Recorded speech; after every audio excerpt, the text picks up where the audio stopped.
வணக்கம் சார். வணக்கம் மேடம். வணக்கம் சார், நம்ம நிறுவனத்தை பத்தி எத்தனை வருஷமா இருக்கு, என்ன டீடைல்ஸ் அது நம்ம நிறுவனம் 36 வருஷமா இருக்கு, 36 இயர்ஸாக இருக்கு. ஸோ என் அப்பா தான் நிறுவனத்தோட சேர்மனு அண்ட் இன்னும் பிஸ்னஸில் வந்துட்டு ஃபுல் ஃப்ளெஜ்டாக ஒர்க் பண்ணிடுறாங்க அப்பா. ஸோ 36 இயர்ஸ்க்கு மேலே நாங்கள் இதை ட்ராவல் பண்ணியிருக்கோம். நான் வந்து மேனேஜிங் டைரக்டர், தனியார் ஸ்டூடெண்ட் கன்ஸ்ட்ரக்ஷனோட மேனேஜிங் டைரக்டர். Okay sir. இப்போ நம்ம நிறுவனம் தொடர்ந்து கிட்டத்தட்ட 36 வருஷத்துக்கு மேலே இருக்கு. ஸோ இப்போ வந்து நம்ம கஸ்டமர்ஸ்க்கு தரோம் இல்லைங்களா லீகல் டாக்குமெண்ட், இதை பற்றி கொஞ்சம் சொல்லுங்க சார். லீகல் டாக்குமெண்ட்டை பொறுத்த வரைக்கும் நாங்கள் எப்படி லீகல் டாக்குமெண்ட் பார்ப்போம், ஒரு சைட் பர்ச்சேஸ் பண்ண போகிறோம் அப்படின்னா ஒரு 25 இயர்ஸ் 30 இயர்ஸ் ஒரு லிமிட் வச்சுக்க மாட்டோம்.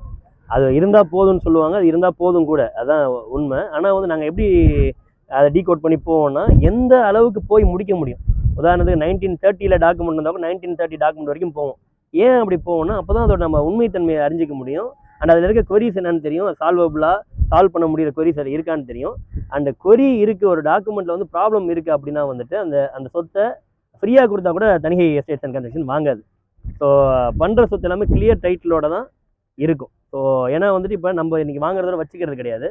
இதை ஒரு 200 பேருக்கு 300 பேருக்கு நம்ம விற்கிறோம், இல்லை 2000 பேர் 3000 பேருக்கு விற்கிறோம் அப்படின்னா வந்துட்டு அவங்க நாளைக்கு போகிறப்போ வந்துட்டு ஓகே தனிகை டாக்குமெண்ட்டாக நல்ல டாக்குமெண்ட் சொல்லி தான் இது வரைக்கும் வியாபாரம் சார், இது வரைக்கும் அது மாதிரி தான் அவங்க விற்றுக்கிட்டு இருக்காங்க, இல்லை வாங்கிட்டு இருக்காங்க. ஸோ அதே கண்டினியூ பண்ணுங்கிறதுனால எந்த அளவுக்கு டீகோட் பண்ண முடியுமோ அந்த அளவுக்கு வந்து டீகோட் பண்ணி தான் டாக்குமெண்ட் 1930s கூட போய் பார்க்குறோம் டாக்குமெண்ட்டை.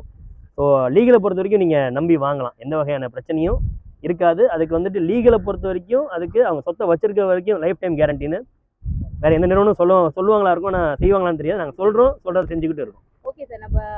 நம்ம